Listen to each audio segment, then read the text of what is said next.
Hello everyone, welcome back to our YouTube channel. In today's video, I'll show you how to make Reels on Facebook. Let's get started. Open the Facebook app on your mobile device and log in to your account. Tap on the Reels icon at the bottom of your screen.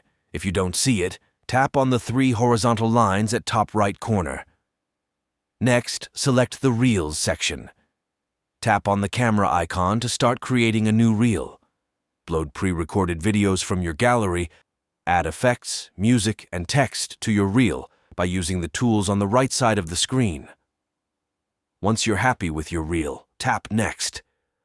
Write a caption for your reel and add relevant hashtags to increase its visibility. Tap Share Reel to post it on Facebook. And that's it.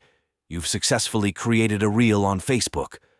If you found this video helpful, don't forget to like and subscribe to our YouTube channel. Thanks for watching.